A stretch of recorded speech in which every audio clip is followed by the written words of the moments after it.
ಅಖಿಲ ಕರ್ನಾಟಕ ಶ್ರೀ ವೈಷ್ಣವ ಮಹಾಸಭಾ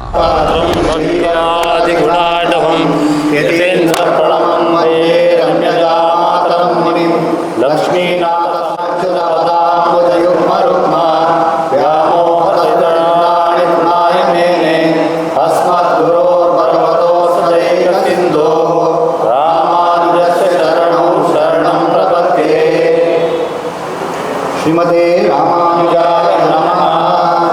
ಯದ್ವದ್ರೀಶಪದಾಬ್ಜತಿಲಾನ್ ವಂಶಜಮೌಖಿಕಂ ಪ್ರತಿಕಲಂ ಶ್ರೀವೈಷ್ಣವಾರಾಧಕಂ ಶ್ರೀನಾರಾಯಣಲಕ್ಷ್ಮಣಾತ್ಯಯಮಿನಂ ವಂದೇ ಸದಾಂ ರಕ್ಷಕಂ. ವಿರೋಧೌ ಪೂರ್ವಪಲ್ಗುಣ್ಯಾಂ ಸಿಂಹಮಾಸೇ ಕೃತೋದಯಂ. ಶ್ರೀಮನ್ನಾರಾಯಣ ಶ್ರೀಮನ್ನಾರಾಯಣ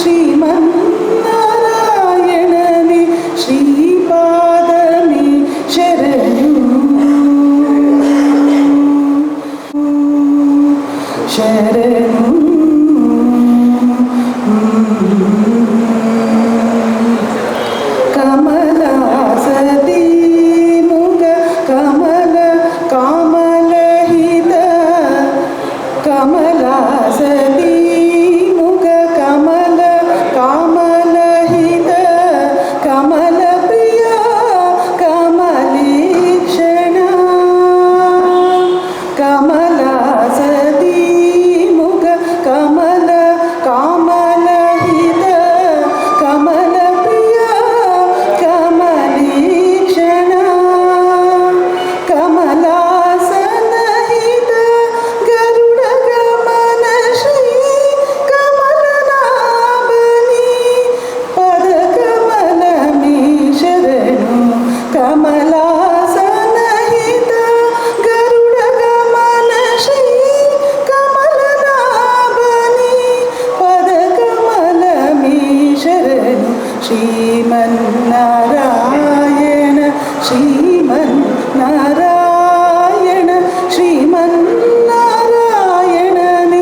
ಶ್ರೀಪಾದ ಮೇ ಶರಣು ಶರಣು. ಶ್ರೀ ಪರಮ ಪುರುಷ ಪರಾತ್ಪರ ಪರಮಯೋಗಿ ಜನ ಭಾಗದೇಯ ಶ್ರೀ ಪರಮ ಪುರುಷ ಪರಾತ್ಪರ ಪರಮಾತ್ಮ ಪರಮಾಣು ರೂಪ ಶ್ರೀ ತಿರುವೆಂಕಟಗಿರಿ ದೇವಾ. ಪರಮಾತ್ಮ ಪರಮಾಣು ರೂಪ ಶ್ರೀ ತಿರುವೆಂಕಟಗಿರಿ ದೇವ ಶರಣು. ಶ್ರೀಮನ್ನಾರಾಯಣ ಶ್ರೀಮನ್ನಾರಾಯಣ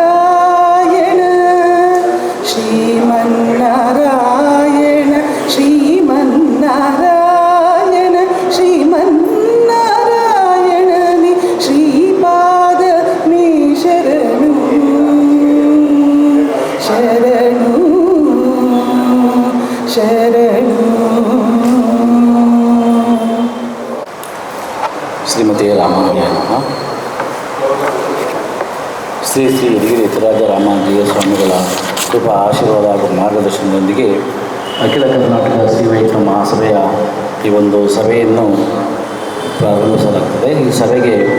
ಈ ಸಭಾ ಮಹಾಸಭಾದ ಅಧ್ಯಕ್ಷರಾದಂಥ ಶ್ರೀ ರವಿ ನರಸಿಂಹರವರನ್ನು ಹೃತ್ಪೂರ್ವಕವಾಗಿ ಸ್ವಾಗತಿಸುತ್ತೇವೆ. ಇಲ್ಲಿ ಬನ್ನಿ.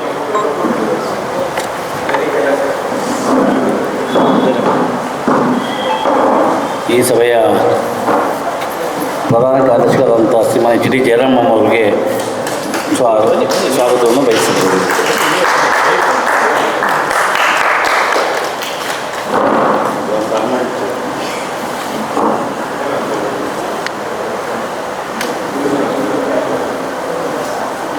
ಈ ಮಹಾಸಭೆಗೆ ಕರ್ನಾಟಕ ರಾಜ್ಯದ ಎಲ್ಲ ಸಂಘ ಸಂಸ್ಥೆಗಳಾದಂಥ ಮಂಡ್ಯ ಶ್ರೀ ವೈಷ್ಣವ ಮಹಾಸಭಾದ ಅಧ್ಯಕ್ಷರು ಹಾಗೂ ಪದಾಧಿಕಾರಿಗಳಿಗೆ ಆರ್ಥಿಕ ಸ್ವಾಗತವನ್ನು ಬಯಸುತ್ತೇವೆ. ಹಾಗೂ ಉಭಯ ವೇದಾಂತ ಪ್ರವರ್ತನೆ ಸಭಾ ಮಲ್ಲೇಶ್ವರು ಅವರ ಅಧ್ಯಕ್ಷರು ಕಾರ್ಯದರ್ಶಿಗಳು ಹಾಗೂ ಪದಾಧಿಕಾರಿಗಳಿಗೆ ಆರ್ಥಿಕ ಸ್ವಾಗತವನ್ನು ಬಯಸುತ್ತೇವೆ. ಹಾಗೂ ಶ್ರೀ ವೈಷ್ಣವ ಮಹಾಸಭಾ ಮಲ್ಲೇಶ್ವರು ಅವರು ಎಲ್ಲ ಅಧ್ಯಕ್ಷರು ಪದಾಧಿಕಾರಿಗಳಿಗೆ ಆರ್ಥಿಕ ಸ್ವಾಗತವನ್ನು ಬಯಸುತ್ತೇವೆ. ಆಂಡವನ್ ಆಶ್ರಮ ಎಲ್ಲ ಕಾರ್ಯಕಾರಿ ಸಮಿತಿಯವರಿಗೂ ಸಹ ಈ ಆರ್ಥಿಕ ಸ್ವಾಗತವನ್ನು ಈ ಮಹಾಸಭೆಗೆ ಸ್ವಾಗತಿಸುತ್ತೇವೆ. ಕರ್ನಾಟಕ ರಾಜ್ಯ ಶ್ರೀ ವೈಷ್ಣವ ಸಂಘ ಜಯನಗರ ಅಧ್ಯಕ್ಷರು ಕಾರ್ಯದರ್ಶಿಗಳು ಹಾಗೂ ಎಲ್ಲ ಪದಾಧಿಕಾರಿಗಳಿಗೆ ಈ ಮಹಾಸಭೆಗೆ ಆರ್ಥಿಕ ಸ್ವಾಗತವನ್ನು ಬಯಸುತ್ತೇವೆ. ಶ್ರೀ ವೈಷ್ಣವ ಮಹಾಪರಿಷತ್ತು ಶಿವಮೊಗ್ಗ, ದಾವಣಗೆರೆ, ಚಿತ್ರದುರ್ಗ ಜಿಲ್ಲೆಯ ಅಧ್ಯಕ್ಷರು ಕಾರ್ಯದರ್ಶಿಗಳು ಹಾಗೂ ಪದಾಧಿಕಾರಿಗಳಿಗೆ ಆರ್ಥಿಕ ಸ್ವಾಗತವನ್ನು ಬಯಸುತ್ತೇವೆ. ಶಿವಮೊಗ್ಗ ಮಹಾನಗರ ಶ್ರೀ ವೈಷ್ಣವ ಅಧ್ಯಕ್ಷರು ಕಾರ್ಯದರ್ಶಿಗಳು ಹಾಗೂ ಪದಾಧಿಕಾರಿಗಳಿಗೆ ಆರ್ಥಿಕ ಸ್ವಾಗತವನ್ನು ಬಯಸುತ್ತೇವೆ. ಶ್ರೀ ವಿಷ್ಣುಚಿತ್ತ ಕೋಡಿಯಲ್ಲಿ ಶ್ರೀ ವೈಷ್ಣವ ಸಂಘ ಅಧ್ಯಕ್ಷರು ಕಾರ್ಯದರ್ಶಿಗಳು ಹಾಗೂ ಪದಾಧಿಕಾರಿಗಳಿಗೆ ಆರ್ಥಿಕ ಸ್ವಾಗತವನ್ನು ಬಯಸುತ್ತೇವೆ. ಪ್ರಶಾಂತ್ ನಗರ ಶ್ರೀ ವೈಷ್ಣವ ಸಂಘ ಅಧ್ಯಕ್ಷರು ಕಾರ್ಯದರ್ಶಿಗಳು ಹಾಗೂ ಎಲ್ಲ ಪದಾಧಿಕಾರಿಗಳಿಗೆ ಸ್ವಾಗತವನ್ನು ಬಯಸುತ್ತೇವೆ. ಅನ್ನೋ ಒಂದು ಆಸೆ ಇದೆ. ಅದರ ಮುಂದೆ ಇವತ್ತಿನ ಒಂದು ಕಾರ್ಯಕ್ರಮದಲ್ಲಿ ಸಹ ಅದು ಇದೆ. ಏನು ಮುಂದೆ ಮಹಾಸಭೆಗೆ ಒಂದು ಜಾಗ, ವೆಂಕಟೇಶ್ ಮೂರ್ತಿ ಅವರು ಅದ್ರ ಬಗ್ಗೆ ಮಾತಾಡ್ತಾರೆ. ವೇದ ಮತ್ತು ಆಗಮ ಪಾಠಶಾಲೆ ಸುಗಂಧರಾಜು ಅವ್ರ ಬಗ್ಗೆ ಮಾತಾಡ್ತಾರೆ. ಮತ್ತು ಸಾಮಾಜಿಕ ಕಾರ್ಯಕ್ರಮಗಳು ಏನೇನು ಹಾಕ್ಕೋಬೇಕು ಅಂತ GR ಸ್ವಾಮೀಜಿಯವರು ಬರ್ತಾರೆ. ಅವರು ಸಹ ತಮಗೆಲ್ಲ ತಿಳಿದುಕೊಡ್ತಾರೆ. ಹೀಗೆ ನಾವು ಈ ಒಂದು ಸಂಘಟನೆ ದೃಷ್ಟಿನೇ ಅಷ್ಟೇ. ನಮ್ಮದು ಎಲ್ಲೆಲ್ಲ ನಾವು ಸಾಕಷ್ಟು ಓಡಾಡಿದ್ದೀವಿ. ಮಿನಿಸ್ಟ್ರುಗಳಿರ್ಬೋದು, ಮುಖ್ಯಮಂತ್ರಿ ಇರ್ಬೋದು, ಎಲ್ಲ ಕಡೆ ನಾವು ಕೊಟ್ಟಿದ್ದೀವಿ, ಮನವಿಗಳನ್ನು ಕೊಟ್ಟು ಎಲ್ಲ ಮಾಡಿದ್ದೀವಿ. ಆದರೂ ನಮ್ಮ ಸಂಘಟನೆ ದೃಷ್ಟಿಯಿಂದ ಕಡಿಮೆ ಇದ್ದಿದ್ದರಿಂದ ಯಾರು ಅಷ್ಟೊಂದಾಗಿ ನಾವು ಸ್ಪಂದಿಸಿಲ್ಲ. ನಾವು ಸಮಾಜದಲ್ಲಿ ಏಕೆಂದರೆ ಒಂದು ಗುರುಗಳಾಗಿರ್ತಕ್ಕಂಥ ಎಲ್ಲ ರೀತಿ ನಮ್ಮ ಸಮಾಜಕ್ಕೆ ಇರ್ತಕ್ಕಂಥ ವಿದ್ಯಾರ್ಥಿಗಳಿಗೆ ಮತ್ತು ಯುವಕರಿಗೆ ಯುವತಿಯರಿಗೆ ಏನೇನು ಅನುಕೂಲ ಆಗಬೇಕು ಅದನ್ನೆಲ್ಲ ನಾವು ಕಲ್ಪಿಸ್ಕೊಡ್ಬೇಕಾಗುತ್ತೆ. ನಾವು ಸಹ ಸಮಾಜದಲ್ಲಿ ಇದ್ದೀವಿ. ಶ್ರೀ ವೈಷ್ಣವರು ಸಹ ನಾವು ಈ ಸಮಾಜದ ಒಂದು ಭಾಗ ಅಂತ ಹೇಳಿ ಸಮಾಜದಲ್ಲಿ ಗುರುತಿಸ್ಕೋಬೇಕಾಗುತ್ತೆ. 4 ಜನದಲ್ಲಿ ಶ್ರೀ ವೈಷ್ಣವರು ಅವ್ರದ್ದೊಂದು ದೊಡ್ಡ ಸಂಘಟನೆ ಇದೆ ಅಂತ ಗೊತ್ತಾಗಬೇಕು. ಆ ರೀತಿ ನಾವು ಬೆಳಿಬೇಕು. ಅದಕ್ಕೋಸ್ಕರ ತಾವೆಲ್ಲ ಸಹಕಾರ ನೀಡಿ ಇನ್ನು ಮುಂದಿನ ದಿನಗಳಲ್ಲಿ ಏನೇನು ಕಾರ್ಯಕ್ರಮಗಳು ಆಗುತ್ತೆ ಅದಕ್ಕೆಲ್ಲ ಅವರು ಹೆಚ್ಚಿನ ರೀತಿಯ ಸಹಕಾರ ಕೊಡಬೇಕು ಅಂತ ಹೇಳಿ ನನ್ನ ಒಬ್ಬ ವೈಷ್ಣವ ಲಕ್ಷಕ್ಕೆ ಸಮಾನ ಅಂತ ಹೇಳಿ ಎಲ್ಲರಿಗೂ 2 ಮಾತನ್ನು ಮಾತನಾಡಲು ಅವಕಾಶ ಕೊಟ್ಟುವಂಥ ತಿಳಿಸಿ 1 ತಿಂಗಳಾಯಿತು. ನಾನು ನಮ್ಮ ತಂದೆ ಅದರಿಂದ 2 ಜನ ಜಾಗ ಸೂಕ್ತವಾಗಿದೆ. ಆಮೇಲೆ ಶಾಲೆಗೆ ವೆಂಕಟೇಶ್ ಮೂರ್ತಿ ಕರ್ಕೊಂಬರ್ಬೇಕು ಹತ್ರ ಬಾಗಲಗುಂಟಾಗ ಅವರು ಶಾಲೆ ಇರೋದ್ರಿಂದ ಈಗ ಸಿಟಿಗೆ ಬಂದು ಹೋಗ್ಬೇಕಾದ್ರೆ ಗಾಡಿ ಸ್ವಲ್ಪ ಟ್ರಾಫಿಕ್ ಇದೆ. ಅಲ್ಲಿಂದ ಬಾಣಾವರ ಬಾಗಲಗುಂಟೆಯಿಂದ ಹೋಗಿ ತರಕ್ಕೂ ಜಾಗ ಚೆನ್ನಾಗಿದೆ. ಅದು ನೋಡಿ ಒಂದು ಸಾರಿ ಸೈಂಗಾರ ತೀರ್ಮಾನ ಮಾಡಿ ಈಗಾಗಲೇ ಒಂದು ಹುಡುಗ ಶಿರಾದಲ್ಲಿ ಒಂದು ಮಗು ರೆಡಿ ಇದೆ. ಮಗುನ ನಾನು ಹೇಳಿ ಈ ಸಭಾದ ಅಧ್ಯಕ್ಷರು ಒಂದು ಲೆಟರ್ ಕೊಟ್ಟಿದ್ದರು.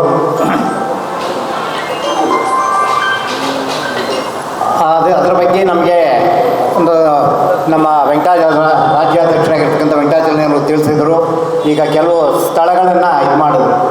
ಈಗ ಒಂದು ಸ್ಥಳಾವಕಾಶಕ್ಕೆ ಒಂದು ದಾಸನಪುರ ಒಂದು ಭಾಳ ವ್ಯವಸ್ಥಿತವಾಗಿ ಚೆನ್ನಾಗಿದೆ. ಎಷ್ಟು ಜನ ಮಕ್ಕಳಿದ್ರು ಕೂಡ 100 ಜನ ಮಕ್ಕಳು ಕೂಡ ಒಂದು ಇದಾಗಿರ್ತಕ್ಕಂಥ ಜಾಗ ಸ್ಥಳ ಚೆನ್ನಾಗಿದೆ. ರೂಮ್ಗಳು ಮತ್ತು ಹಾಲು ಮತ್ತು ದೇವರ ಭಗವಂತನ ಸನ್ನಿಧಿ, ಆಚಾರ್ಯರ ಸನ್ನಿಧಿ ಎಲ್ಲವೂ ಅನುಕೂಲವಾಗಿರುತ್ತೆ. ಮತ್ತು ನಮ್ಮ ಕಾರ್ಯಾಧ್ಯಕ್ಷರಾಗಿರ್ತಕ್ಕಂಥ ಶ್ರೀಯುತ ವೆಂಕಟೇಶ್ ಮೂರ್ತಿಯವರು ಕೂಡ ಅವರು ಹೇಳಿದರು, ಒಂದು 10 ಜನ ಮಕ್ಕಳಿಗೆ ನಾನು ಫ್ರೀಯಾಗಿ ಎಜುಕೇಷನ್ಸ್ ನಾನು ಕೊಡ್ತೀನಿ, ಅವ್ರು ನಾನು ಕರ್ಕೊಂಬರ್ತೀನಿ, ವ್ಯವಸ್ಥೆನೂ ಕೂಡ ಮಾಡ್ತೀನಿ ಅಂತ ಕೂಡ ವಿಷಯ ತಿಳಿಸಿದ್ದಾರೆ. ಅದನ್ನು ಗಮನದಲ್ಲಿ ಇಟ್ಕೊಂಡು ತಾವು ಇದನ್ನು ಏನು ಮಾಡಬೇಕು ಅನ್ನತಕ್ಕಂಥದ್ದನ್ನು ಈ ಮಹಾಸಭಾ ಒಂದು ತೀರ್ಮಾನ ತಗೊಳ್ಬೇಕಾಗಿದೆ. ಯಾಕೆಂದರೆ ಹೇಳಿದ್ರು ವೆಂಕಟಾಚಲಯ್ಯನವರು, ನಾವು ಸುಮ್ಮನೆ ಸುಮಾರು ವರ್ಷಗಳಿಂದಲೂ ಕೂಡ ಬರೀ ಇದನ್ನೇ ನಾವು ಭಾಷಣಗಳು ಮಾಡ್ಕೊಂಡು ಹೋಗ್ತಾ ಇರ್ತೀವಿ, ಹೇಳಿದ್ದೆ ಹೇಳ್ಕೊಂಡು ಹೋಗ್ತಾ ಇರ್ತೀವಿ, ಕೇಳಿದ್ದೆ ಕೇಳ್ಕೊಂಡು ಹೋಗ್ತಾ ಇರ್ತೀವಿ ಹೊರತು ಯಾವ ಕಾರ್ಯವನ್ನೂ ಕೂಡ ಇದುವರೆಗೂ ಸಿದ್ಧಿ ನಾವು ಮಾಡಲಿಲ್ಲ. ಆದ್ದರಿಂದ ಇದ್ರ ಬಗ್ಗೆ ಆದರೂ ಒಂದು ಆದಷ್ಟು ಬೇಗ ಒಂದನ್ನು ನಾವು ಒಂದು ಇಂಪ್ಲಿಮೆಂಟ್ ಮಾಡೋಣ. ನಾವು ಈ ವೇದಪಾಠ ಶಾಲೆಯ ಬಗ್ಗೆ ಒಂದು ತೀರ್ಮಾನ ತೊಗೊಂಡು ಯಾವುದು ಸೂಕ್ತವಾಗಿದೆ ಅನ್ನತಕ್ಕಂಥದ್ದನ್ನು ತೊಗೊಂಡು ತೀರ್ಮಾನ ತೊಗೊಳ್ಳಿ ಫಸ್ಟ್ ಅದನ್ನು. ಮತ್ತು ಜಾಗ ಅಂತ ಹೇಳಿದ್ರಿ, ಆ ಹಿಂದೆ ಜಾಗದ ವ್ಯವಸ್ಥೆಗಳು ಏನೇನೋ ಆಗಿತ್ತು, ಅದು ಏನು ಅನ್ನೋದು ಇದುವರೆಗೂ ಯಾರು ಗಮನಕ್ಕೂ. ಹಾಗೆಯೇ ಇಲ್ಲಿ ನಾವು ಏನು ಮಾಡಬೇಕು ಅಂತಿದ್ದೀರಿ, ಅದು ಪಾಠಶಾಲೆ ಆಗಿರಲಿ ಅಥವಾ ರಾಮಾನುಜ ಮಠ ಇದನ್ನು ಒಂದು ಭವನವನ್ನಾಗಲಿ ಅದಕ್ಕೆ ಸಂಪೂರ್ಣ ಸಹಕಾರ ಖಂಡಿತ ಕೊಡ್ತೀವಿ. ಅದನ್ನು ಬೇಗ ಆದಷ್ಟು ಬೇಗ ಮಾಡಿ, ಅಲ್ಲಿ ಜಾಗ ಇದೆ ಈ ಜಾಗ ಇದೆ ಅಂತ ಹೇಳ್ತೀವಿ, ಅದನ್ನು ಅನುಷ್ಠಾನಕ್ಕೆ ತಂದು ಅದನ್ನು ಮಾಡಿ ನಾವು ಏನೇ ಯಾವುದೇ ರೀತಿಯ ಸಹಾಯ ಮತ್ತು ನಾವು ತನು ಮನ ಧನ ಎಲ್ಲವನ್ನು ಸಹಾಯ ಮಾಡೋಕ್ಕೆ ನಾವು ಸಿದ್ಧಿರ್ತೀವಿ. ನಾವೆಲ್ಲ ನಮ್ಮ ಮೈಸೂರು ವಿಭಾಗದ ಎಲ್ಲರಿಗೂ ನಾವು ಆ ಒಂದು ಇದನ್ನು ಮಾಡಿದ್ವಿ. ಹಾಗೆ ಸ್ವಾಮೀಜಿಗಳು ಕರ್ಕೊಂಡಾದರೂ ಸರಿ ಅಥವಾ ನಾವು ಪದಾಧಿಕಾರಿಗಳು ಕರ್ಕೊಂಡು ಎಲ್ಲ ತಾಲೂಕು ಮಟ್ಟದಲ್ಲಿ ಈಗ ಮೈಸೂರು ಜಿಲ್ಲೆ 7 ತಾಲೂಕಿದೆ, ಮೈಸೂರು ಜಿಲ್ಲೆ, ಹಾಗೆ ಹಾಸನ ಜಿಲ್ಲೆ, ಹಾಗೆಯೇ ಚಿಕ್ಕಮಗಳೂರು, ಹಾಗೆಯೇ ಮಂಡ್ಯ, 7 ಜಿಲ್ಲೆಗಳಿದೆ. ಮಂಡ್ಯ, ಆಮೇಲೆ ಹಾಗೆಯೇ ಹಾಸನ, ಮಂಡ್ಯ, ಚಾಮರಾಜನಗರದಲ್ಲೂ ತುಂಬ ಜನ ಇದ್ದಾರೆ. ಅವರು ಪರಿಚಯ ಆಗಿಲ್ಲ ಅಷ್ಟು ನಮಗೆ. ಅವರು ಪರಿಚಯ ಹೋದರೆ ಅಲ್ಲಿಗೆ ಎಲ್ಲ ಒಂದು ಸಂಘಟಿತರಾಗ್ತಾರೆ. ಸಂಘಟನೆ ಅದು ಇಂಪಾರ್ಟೆಂಟ್. ನಮ್ಮ ಜನ ಇದ್ದಾರೆ, ಸಂಘಟಿತರಾಗ್ತಾ ಇಲ್ಲ, ಮುಂದೆ ಬರ್ತಾ ಇಲ್ಲ.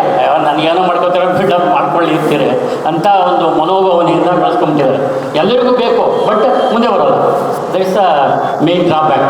ಅದರಿಂದ ನಾವು ಏನೇ ನೀವು ತೀರ್ಮಾನ ತೊಗೊಂಡು ನಾವು ಅದಕ್ಕೆ ಭದ್ರಾಗಿರ್ತೀವಿ. ನಮ್ಮ ಸಹಕಾರ ಇದ್ದೇ ಇರುತ್ತೆ. ಈಗ ಸನ್ಮಾನ್ಯ ವೆಂಕಟಾಚಲಯ್ಯ ಅವರು ಒಂದು ಶಾಲೆ ಮಕ್ಕಳನ್ನ ಕೊಡಿಸಿ ಮಾಡೋ ಯಾವ ವಯಸ್ಸಿನವ್ರು ಕೊಡಬೇಕು, ಎಷ್ಟು ವಯಸ್ಸಿನವ್ರು ಕೊಡಬೇಕು, ಏನು ವಿದ್ಯಾಭ್ಯಾಸ ಮಾಡ್ತಾರೆ ಅನ್ನೋದ್ರ ಬಗ್ಗೆ ಸ್ಪಷ್ಟೀಕರಣ ಸಿಗಲಿಲ್ಲ. ಅದರಿಂದ ಫಸ್ಟು ಹೇಳ್ದಂಗೆ ಶಾಲೆನ ಮಾಡಬೇಕು, ಜೊತೆಗೆ ಮೇಯ್ನ್ ಮುಖ್ಯವಾಗಿ ನಮ್ಮ ರಾಜ್ಯದಲ್ಲಿ ಸಂಘಟನೆ ಮಾಡಬೇಕು, ಅದನ್ನು ಸ್ಪಷ್ಟೀಕರಣ ಕೊಡಬೇಕು. ಈಗ ಈ ವಿಷಯನ ಇದ್ರ ಬಗ್ಗೆ ಸ್ಪಷ್ಟೀಕರಣನ ರಾಜ್ಯಾದ್ಯಂತ ಕೊಡಬೇಕು ನಮ್ಮವ್ರಿಗೆ. ಮೊದಲನೇದಾಗಿ ಏನು ಬೇಕು ಅನ್ನೋದನ್ನು ಮನವಿ ಮಾಡೋಕ್ಕೆ ಯಾರು ಹೋಗ್ತಾಯಿಲ್ಲ ಮುಂದೆ. ಈ ಒಂದು ನಮ್ಮ ಸಂಘ ಮಾಡಿದ್ದೀರಾ, ಅದು ಪದಾಧಿಕಾರಿಗಳು ಅವ್ರು ಹೇಳ್ದಂಗೆ ಒಂದು ಪ್ರೊಸೀಡಿಂಗ್ಸ್ ಮಾಡಿರೋದನ್ನು ಪ್ರತಿಯೊಂದು ಜಿಲ್ಲೆಗೂ ಅವಕಾಶ ಕೊಟ್ಟು ಪ್ರತಿಯೊಂದು ತಾಲೂಕಲ್ಲೂ ಪದಾಧಿಕಾರಿಗಳನ್ನ ಮಾಡಿ ಜವಾಬ್ದಾರಿನ ಕೊಟ್ಟರೆ ಮಾತ್ರ ಈ ಸಂಘ ಮೇಲೆ ಬರೋಕ್ಕೆ ಸಾಧ್ಯ. ಹೊರತು ಕೆಲವರು ಬೆಂಗಳೂರಿನಲ್ಲಿರೋರು ತುಮಕೂರಿರೋರು ಮಾಡ್ಕೊಂಡ್ರೆ ಆಗಲ್ಲ. ಇಡೀ ರಾಜ್ಯಾದ್ಯಂತ ಎಲ್ಲ ಜಿಲ್ಲೆಗಳಿಗೂ ಪ್ರಾಶಸ್ತ್ಯ ಕೊಟ್ಟು ಮೆಂಬರ್ಗಳನ್ನ ಮಾಡಬೇಕು, ಮತ್ತು ಈ ಸಂಘಟನೆಗಳನ್ನ ಮಾಡಬೇಕು, ಪ್ರವಾಸ ಮಾಡಬೇಕು ಅಂತ ನಾನು ಮತ್ತೊಮ್ಮೆ ಕೇಳ್ಕೊಳ್ತೀನಿ. ಮತ್ತು ಭೂಮಿ ಎಲ್ಲ ಜಿಲ್ಲೆಯಲ್ಲೂ ಸರ್ಕಾರಿ ಜಾಗ ಇರುತ್ತೆ, ಆದರೆ ಅದನ್ನು ಪಡ್ಕೊಳ್ಳೋ ವಿಧಾನಗಳು ಬೇರೆ ಇದ್ದಾವೆ. ಸುಮ್ಮನೆ ಅರ್ಜಿ ಕೊಟ್ಟರೆ ಯಾವುದೇ ಕಾರಣಕ್ಕೂ ಮಾಡಲ್ಲ. ಆ ಜಾಗನ ನಾವೇ ಹುಡುಕಬೇಕು, ಅದನ್ನು ಫಾಲೋ ಅಪ್ ಮಾಡಿ ಮಂಜೂರು ಮಾಡಿಸ್ಬೇಕು. ಈಗ 25 ವರ್ಷ ಕ್ಲೀನ್ ಮಾಡಿಕೊಂಡ್ವಿ, ಈಗ ಮನೆ ಕೊಟ್ಬಿಟ್ವಿ. ಈಗ ಮನೆ ಕೊಟ್ಬಿಟ್ವಿ, ಬಟ್ ಶುರು ಮಾಡ್ಬೇಕಾದ್ರೆ ಈ ಜಾಗ ಬಂಡೆ ಆಗಿತ್ತು, ವೇದಿಕೆ ಎಲ್ಲ ನಡೀತಿತ್ತು, ಭಾಳ ಗಲಾಟೆ ಆಯಿತು. ಬಂಡೆ ಜಾಗ ಅವಾಗ ಎಷ್ಟು ಕಷ್ಟ ಆಯಿತು ಅಂದರೆ ಅದೇ ರೀತಿ ಇದು ಸ್ವಲ್ಪ ಕಷ್ಟ ಆಗುತ್ತೆ. ಶುರುವಿನಲ್ಲಿ ಯಾವುದೇ ಕೈಗೆ ಹಾಕಿದ್ರು ನಮ್ಮ ಲಂಕೆ ಹೋಗೋದು ಎಷ್ಟು ಕಷ್ಟ ಆಯಿತು ಅದೇ ರೀತಿ ಕಷ್ಟ ಆಗುತ್ತೆ. ಬಟ್ ಇಷ್ಟು ಜನ ಸೇರಿದ್ದಾರಲ್ಲ, ಇದೇ ಒಂದು ದೊಡ್ಡ ಇದು ತಿಳ್ಕೊಳ್ಳಿ. ಶಿವೇಶ್ವರು ಯಾಕಂದರೆ ಎಲ್ಲ ಕಡೆನೂ ಏನು ಮದುವೆನೋ ಆ ವೈಭವ ಏನೋ ಎಲ್ಲರೂ ನಾಮ ಹಾಕೊಂಡು ಪೂಜೆ ಮಾಡ್ತಾರೆ. ಅವ್ರು ಯಾವ ಮಠ ಅಂದರೆ ಹೇಳೋಕ್ಕೆ ಬರೋಲ್ಲ. ಫಸ್ಟು ನಾವು ನಮ್ಮ ವೆಂಕಟಾಚಲಯ್ಯವ್ರು ಹೇಳ್ತೀನಿ, ಅವ್ರು ಮಾಡಬೇಕಾದ್ರೆ ಯಾವ ಮಠ ಅಂತ ಹೇಳಿ ಶುರು ಮಾಡಲಿ. ಯಾರು ಏನು ಗೊತ್ತೇ ಇಲ್ಲ, ಎಲ್ಲರೂ ಎಲ್ಲನೂ ಸೇರಿತು ಏನು ವೈಭವ ಏನೋ ಕಲ್ಯಾಣೋತ್ಸವ ನೋಡಿಬಿಟ್ರೆ ನಾವು ಮಾಡೋ ಕಲ್ಯಾಣೋತ್ಸವನೇ ಅಲ್ಲ ಅನಿಸುತ್ತೆ. ಆ ಥರ ಫಸ್ಟು ನಮ್ಮವರು ಶುರು ಮಾಡಬೇಕಾದ್ರೆ ಅವ್ರು ಯಾವ ಮಠ ಅಂತ ಹೇಳಿ ಶುರು ಮಾಡಿ. ಯಾವುದೇ ಮಠ ಆಗಲಿ ಸರ್, ಮಠ ಹೇಳಬೇಕು. ಅವರು ಮಠ ಹೇಳಲ್ಲ, ಏನು ಕೇಳಿ ಅದು ಅಂತಾರೆ, ಯಾವುದೇ ಗೊತ್ತಿಲ್ಲ, ಅವ್ರಿಗೂ ಗೊತ್ತಿಲ್ಲ. ಆಚಾರ್ಯ ತನ್ನೇನು ಹೇಳಿ ಗೊತ್ತಿಲ್ಲ. ಚರ್ಮೋಪಾಯ ಇವತ್ತು ಮುಖದಲ್ಲಿ ಮಠದ ನೋಡಿ ಅದು ಓದಿದ್ರೆ ಉತ್ತಾರಕ್ಕೆ ರಾಮಾಯಣದ ಉತ್ತಾರಕ್ಕೆ ಹೇಗಿದೆ ಅದೆಲ್ಲ ಓದ್ಬಿಟ್ಟು ಶುರು ಮಾಡಿದ್ರೆ ಚೆನ್ನಾಗಿರುತ್ತೆ. ಒಂದು ಕೆಲಸ ಭಾಳ ನೋಡಿ ಎಂಥ ಬುಕ್ಕು ಇದೆಲ್ಲ ನಾವು ನೋಡಿ ವೈಷ್ಣವ ಅಂದ್ಕೊಳ್ತೀವಿ. ಬರೀ ಒಂದು ನಮ್ಮ ದಯಾ ತಿರುಮತ ಚರ್ಮ ಶ್ಲೋಕ ಹೇಳಿದ್ರೆ ಎಷ್ಟೋ ಜನ ಹೇಳೋದು, ಡ್ಯೂ ರೆಸ್ಪೆಕ್ಟ್ ನಾನು ಹೇಳಲ್ಲ, ತಿಳ್ಕೊಳ್ಬೇಕು. ಎಲ್ಲರೂ ನಮ್ಮ ಆಚಾರ್ಯ ತನ್ನೇನು ಹೇಳಿ ನಾವು ಶುರು ಮಾಡಬೇಕು. ಮಾಡಲಿಲ್ಲ, ತಪ್ಪಾಯ್ತು, ಇರಲಿ. ಅಟ್ಲೀಸ್ಟ್ ನಮ್ಮ ಜನರನ್ನು ತನ್ನೇನು ಹೇಳಿದ್ರು, ನಮ್ಮ ಸ್ವಾಮಿಯನ್ನು ತನ್ನೇನು ಹೇಳೇ ಶುರು ಮಾಡಬೇಕು. ನಾವು ಯಾವುದೇ ಮಾಡಬೇಕಾದ್ರೂ ಡೈಲಿನೂ ಅಷ್ಟೇ, ನಿತ್ಯನೂ ಅಷ್ಟೇ ಹೇಳಲೇಬೇಕು.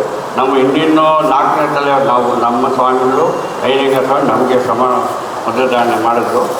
ಅಂದರೆ ಯಾಕೆ ಹೇಳ್ತೀನಿ, ಶುರು ಮಾಡ್ಬೇಕಾದ್ರೆ ಎಷ್ಟು ಕಷ್ಟ.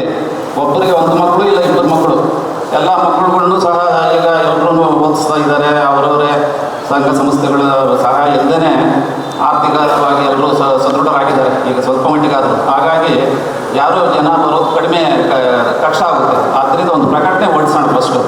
ಆ ಪ್ರಕಟಣೆ ಮೇಲೆ ಅದು ಡಿಸೈಡ್ ಮಾಡ್ಬೋದು. ಈಗ ಎಷ್ಟು ಜನ ಬರ್ತಾರೆ ಅಂತ ಯಾರಿಗೂ ಗೊತ್ತಿಲ್ಲಲ್ಲ. ಆದ್ದರಿಂದ ಆ ಥರ ಒಂದು ಮಾಡಿದ್ರೆ ನನ್ನ ಪ್ರಕಾರ ಒಂದು ಜನ ಸ್ಟೂಡೆಂಟ್ಸ್ ಸಿಗ್ತಾರೆ, ಎಷ್ಟು ಜನ ಅಭ್ಯರ್ಥಿಗಳು ಸಿಗ್ತಾರೆ ಅನ್ನೋದು ಒಂದು ನಿಖರವಾದ ಇದು ಸಿಗುತ್ತೆ. ಅದ್ರ ಮೇಲೆ ಬೇಕಾದರೆ ನಾವು ಬೇಸ್ ಮಾಡಿಕೊಂಡು ನಮ್ಮ ಕಾರ್ಯಕ್ರಮವನ್ನು ರೂಪಿಸ್ಕೊಬೋದು. ಎರಡನೇದಾಗಿ ಈಗ ಸಾಕಷ್ಟು ಕಡೆ 3-4 ಕಡೆ ನಾವು ಸಮಾವೇಶಗಳನ್ನು ಮಾಡಿದ್ದೀವಿ. ಶ್ರೀ ವೈಷ್ಣವ ಸಮಾಜದ ಬಗ್ಗೆ ಎಲ್ರಿಗೂ ಅರಿವು ಬಂದಿದೆ. ಮತ್ತು ಎಲ್ಲ ರಾಜಕೀಯ ನಾಯಕರಿಗೂ ಗೊತ್ತಾಗಿದೆ ಶ್ರೀ ವೈಷ್ಣವ ಸಂಘ ಯಾವುದಾದ್ರೂ ಸದೃಢವಾಗಿದೆ ಅಂತ. ಈಗ ಅದು ಪದೇ ಅದೇ ರೀತಿ ನಾವು ಸಮಾವೇಶಗಳು ಮಾಡ್ಕೊಂಡು ಹೋದರೆ ಅಷ್ಟು ಸರಿ ಅನಿಸೋಲ್ಲ. ಯಾಕೆಂದರೆ ಭಾಳ ಸುಮ್ಮನೆ ಮಾತಲ್ಲಿ ಹೇಳ್ಕೊಂಡು ಕೂತಿದ್ದಾರೆ. ನಾನು ಅಂತೂ ಮಾಡೋರು ಯಾರೂ ಇಲ್ಲ. ಈಗ ನಾನೇನೋ ಒಂದು ಸಂಕಲ್ಪ ಮಾಡಿ ಗುರುಗಳಿಗೆ 4 ವರ್ಷ ಆಗಿದೆ. 4 ವರ್ಷದಿಂದ ಸತತವಾಗಿ ನಮ್ಮ ರಮೇಶ್ ಸರ್ ಗೊತ್ತಿದೆ, ಅಧ್ಯಕ್ಷರು ಗೊತ್ತಿದೆ, ನಿಮ್ಮ ಪದಾಧಿಕಾರಿಗಳಿಗೆ ಗೊತ್ತಿದೆ, ಮಠದಲ್ಲಿ ಗೊತ್ತಿದೆ ಅದೇನು ಮಾಡಬೇಕು ಅಂತ.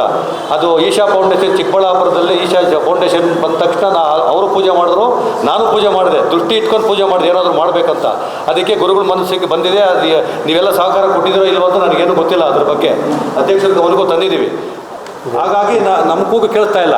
ಎರಡರ ಬಗ್ಗೆ ಮಾತಾಡೋದು, ವೇದ ಪಾಠ ಮತ್ತು ಜಾಗ. ಅದಕ್ಕೆ ಈ ವೇದ ಶಾಲೆ ಬಗ್ಗೆ ಕೊಡೋರು ಯಾರು, ಜಾಗ ಕೊಡೋರು ಯಾರು? ಅದ್ರ ಬಗ್ಗೆ ಮಾತಾಡಿ. ಅಲ್ಲ ಸರ್, ಕೊಡೋರು ಯಾರು? ಓಕೆ, ಯಾರು ಕೊಡ್ತಾ ಇದ್ದಾರೆ ಅದ್ರ ಬಗ್ಗೆ ಮಾತಾಡಿ ಅಂತ. ಅಲ್ಲ, ನೀವು ಹೇಳ್ತಾ ಇದ್ದೀರಲ್ಲ, ಯಾರು ಕೊಟ್ಟರು, ಯಾರು ಆಶ್ವಾಸನೆ ಕೊಟ್ಟಿದ್ದಾರೆ, ಈ ಕೊಡೋದಕ್ಕೆ ಏನಾಗಿದೆ ನಿಮ್ಮ ಮೇಲೆ ಆಗಲ್ವಾ? ಅದ್ರ ಬಗ್ಗೆ ಸುಮ್ಮನೆ ಹೇಳ್ತಾ ಇರ್ತಾರಲ್ಲ ಆಶ್ವಾಸನೆಗಳು, ಯಾಕೆ ಅದು ಹೇಳ್ಬಾರ್ದು. ಈಗ ಕೊಡೋಕ್ಕಾಗಂಥವ್ರನ್ನ ಮುಂದೆ ಬರಲಿ, ನಾವು ಸಹಕಾರ ಕೊಡ್ತೀವಿ, ಏನು ಮಾಡಬೇಕು ಅಂತ ಕೇಳಿ ನಾವು ಕೊಡ್ತೀವಿ. ಅದು ಏನು ಮಾಡ್ಬೇಕು ಹೇಳಿ, ನನ್ನ ಕೈಲಿ ಇಷ್ಟಿದೆ, ಇಲ್ಲ ನೀವು ಜಾಗ ಕೊಡ್ತೀರಾ, ನಾನು ದುಡ್ಡು ಕೊಡ್ಬೇಕಾ ಕೇಳಿ, ಮಠ ಕಟ್ಟಬೇಕು, ಅದು ಏನು ಮಾಡ್ಬೇಕು ಹೇಳ್ಬೇಕಲ್ಲ ನೀವು. ಅಭಿಪ್ರಾಯ ನೋಟ್ ಮಾಡ್ಕೊತಾರೆ. ಅದಕ್ಕೋಸ್ಕರವಾಗಿ ದಯವಿಟ್ಟು ನೀವು ಎಲ್ಲರೂ ನಿಮ್ಮ ಕೂಗು ಎಲ್ಲ ಒಂದೇ ಆಗಬೇಕು. ಶ್ರೀ ವೈಷ್ಣವರೆಲ್ಲ ಒಂದೇ ಕೂಗಬೇಕು. ಈಗ ಬನ್ನಿ ಡಿ.ಕೆ ಹತ್ರ ಹೋಗೋಣ. ಅದು ಯಾಕಾಗಲ್ಲ ನೋಡಿ, ಚಾಲೆಂಜ್ ಮಾಡೋಣ. ನಾವು ಬನ್ನಿ ಹೋಗೋಣ. ಈಗ ನಮ್ಮ ಕ್ಷೇತ್ರದ ಶಾಸಕರು ಕೆ.ಜಿ. ಮುನಿಯಪ್ಪನವ್ರ ಹತ್ರ ಸಾವಿರಾರು ಜನ ಹೋದರು. ಮೊನ್ನೆ ಹೋಗ್ಬಿಟ್ಟು ಆರತಿ ತಗೊಂಡು ದೇವನಹಳ್ಳಿ ತಾಲೂಕಲ್ಲಿ ಒಂದು ಅಡಿ ಜಾಗ ಇಲ್ಲ ಅಂತ ಇದರಲ್ಲಿ ಬೇರೆ ಜನಾಂಗದವರು ತಗೊಂಡ್ರು. ಆ ಕುರುಬ ಜನಾಂಗದಲ್ಲಿ ಓಡಾಟ ಮಾಡೋದಕ್ಕೆ ನೀವು ಅರ್ಜಿ ಕೊಟ್ಟಿದ್ದೀರಾ, ಅದಕ್ಕೆ ಅಧ್ಯಕ್ಷರು ನೀವೆಲ್ಲರೂ. ಅದಕ್ಕೆ ನೀವು ಸಂಪೂರ್ಣ 24 ಗಂಟೆ ನಾನು 2 ಅವರ್ ನಿದ್ದೆ ಮಾಡ್ತೀನಿ, ನಿಮ್ಮ ಜೊತೆಲಿ ಇರ್ತೀನಿ. ನೀವು ಹೋರಾಟ ಮಾಡೋಂಗಿದ್ರೆ ನಾನು ಜೊತೆಲಿದ್ದು ನಾನು ನಿಮ್ಮ ಸೇರಿಸಿ ನಮ್ಮ ಸಂಘಕ್ಕೆ ಒಂದು ದೊಡ್ಡ ಈ ಅಖಿಲ ಕರ್ನಾಟಕ ವೈಷ್ಣವ ಸಭಾ ಅಂತಂದರೆ ಬ್ರಾಹ್ಮಣರಲ್ಲಿ ಇಲ್ಲ, ನಮ್ಮದೇ ಒಂದು ದೊಡ್ಡ ಸಂಘ ಕಟ್ಟಬೇಕದು. ಅದು ನಮ್ಮ ಮನಸ್ಸಲ್ಲಿದೆ, ಗುರುಗಳ ಆಶೀರ್ವಾದ ಇದೆ. ಅದು ಹಾಗೆ ಆಗುತ್ತೆ. ಆಗಲ್ಲ ಅಂದ ದಿವಸ ನಾನು ಇದ್ದೀನಿ, ನಾನು ನಿಮ್ಮ ಜೊತೆಯಲ್ಲೇ ನನ್ನ ಕೈಲಾಗಿದ್ದು ನಾನು ಮಾಡ್ತೀನಿ. ನಮ್ಮ ಜಯನಗರ ಸಂಘದ ಅಧ್ಯಕ್ಷರಿಗೂ ಗೊತ್ತಿದೆ, ಅವ್ರ ಹತ್ರನೂ ಚರ್ಚೆ ಮಾಡಿದ್ದೀನಿ. ಅವರು ಹೇಳ್ತಾ ಇದ್ದಾರೆ, ನೀವು ಪಟ್ಟು ಗುರುಗಳು ಏನು ಮಾಡ್ತಾರೋ ಮಾಡಲಿ, ಆಮೇಲೆ ಬೇಕಾದ್ರೆ ನಾವು ಕೈ ಜೋಡಿಸೋಣ ಅಂತ ಹೇಳಿದ್ದಾರೆ.